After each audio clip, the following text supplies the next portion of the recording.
Ada sebuah video di mana saya dikirim linknya menceritakan ramalan Jayabaya tentang keadaan dunia saat ini. Lalu dia menggabungkan sejarah 7 presiden belakangan di Indonesia yang ternyata berpola atau ada polanya. Pola sepertinya halnya di Amerika. Rakyat Amerika memilih yang sesuai dengan kebutuhan bangsa Amerika pada saat itu untuk mengantisipasi masa depan dan manfaat yang akan rakyat dapatkan ke depannya. Jadi kalau rakyat Amerika perlu keuntungan finansial alias rakyatnya mau kaya, maka Partai Republik lah yang terpilih menang. Karena Partai Republik cirinya menurunkan pajak dan menswastakan negara. Kalau Partai Demokrat yang terpilih, pajak naik namun fasilitas negara untuk rakyat jadi gratis dan lengkap seperti sarana kesehatan dan pendidikannya. Demikian juga 7 presiden Indonesia menjabat selama ini, maka semua bergaya sama, yaitu heavy on government atau berciri apa-apa pemerintah, ala Partai Demokratnya Amerika, ala sosialisnya Tiongkok. Sementara para kandidat yang akan bermain di 2024 saat ini semuanya berciri sama, berpola sama dengan 7 presiden yang telah berkuasa, apa-apa pemerintah. Hanya Bosman Sontoloyo yang punya konsep heavy on swasta atau menswastakan kegiatan membangun ekonomi terbesarnya dan menurunkan pajak konsepnya seperti Partai Republiknya Amerika. Untuk hal ini memang kembali ke masyarakat karena konsep menswastakan pemerintah belum pernah terjadi sebelumnya, atau mengikuti swasta terutama UKM dalam porsi besar lebih dari 80% ekonomi belum pernah terjadi sebelumnya dalam 7 pemerintahan yang telah berjalan. Selama ini memang tenaga kerja 96% diserap UKM, namun ekonomi UKM hanya 40% saja dari porsi ekonomi nasional. Sisanya adalah anggaran pemerintah dan oligarki. Sudah 7 presiden polanya ya seperti ini.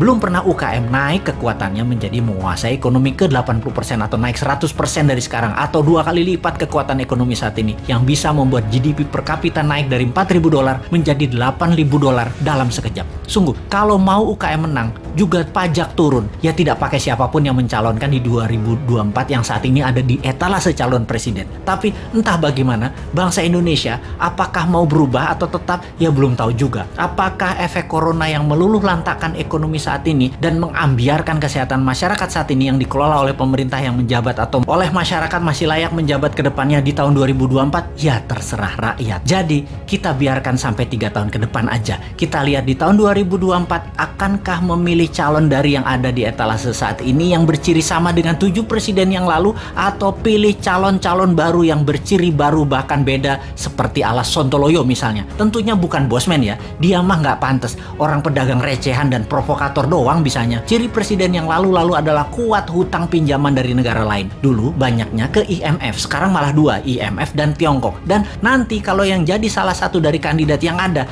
rasanya sama, berhutang juga. Hanya konsep bernegara MMT yang berani cetak duit berbasis proyek anak negeri. Proyek ini berbasis UKM. Kalau UKM mau maju ya pilih model MMT. MMT itu pro swasta banget dan menurunkan pajak. Kalau lihat dari pajangan etalase, ya mereka kebanyakan memuja pilihannya tadi hanya orangnya, bukan konsep bernegaranya. Karena tidak satu pun punya konsep. Asli mereka yang mau jadi presiden saat ini punyanya satu, bagaimana jadi populer agar terpilih. Mek ngono tok ilmunya. Bener deh, bagaimana supaya Anda memilih mereka? Citra aja dibenerin, bukan konsep yang mereka jual. Kalau Bosman, citranya kan kampungan, provokator, komentarnya norak, kulitnya hitam. Jadi karena karakternya nggak bisa dijual, maka dia jual konsep. Itu pun norak. Mainstream ya tetap maunya ngutang asing. Yang anti hutang asing kecil banget yang mendukung UKM malah nggak ada. Akhirnya UKM-nya senang ngutang juga kalau cari duit. Kapan berubahnya bangsa ini? Begitu kuat doktrin minjem itu di kepala semua pejabat sampai UKM-nya pun tidak ada alternatif lain. Kembali ke video yang linknya saya dapat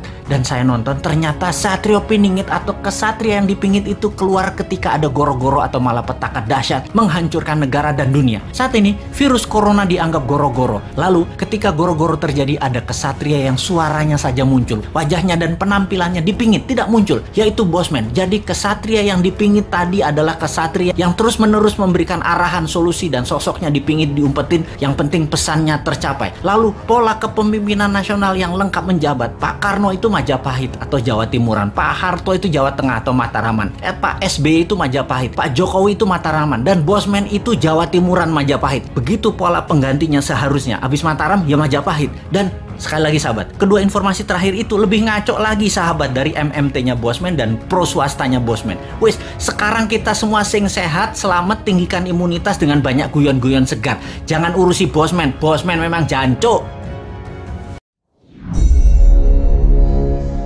Apa syarat Indonesia menjadi negara superpower di tahun 2045 di masa 100 tahun Indonesia merdeka kala itu? Ada pertanyaan sebelum menjawab pertanyaan pertama tadi. Apa ada negara dalam 20 tahun membangun bisa menjadi negara superpower? Kita bahas perlahan, dan kalau terbukti ada, maka kita harus berkaca pada kenyataan bahwa selama ini yang telah menjalankan negara dalam 20 tahun terakhir ternyata tidak membuat Indonesia saat ini atau 3 tahun lagi menjadi negara superpower. Jadi ke depan, lupakan mereka yang akan menjabat yang punya model pemerintahannya sama dengan mereka yang menjabat dalam 20 tahun terakhir. Mereka semua old mind. Oke, Indonesia ke depan mau berubah total kan? Bukti pertama, di tahun 1918, Jerman kalah Perang Dunia Pertama dan harus membayar kompensasi biaya perang. Namun, di tahun 1936, Jerman mulai agresi militernya kemudian menguasai Eropa. 20 tahun Jerman membangun negaranya untuk menjadi negara superpower dan berhasil. Jepang, di tahun 1945 kalah Perang Dunia Kedua. Di tahun 1964,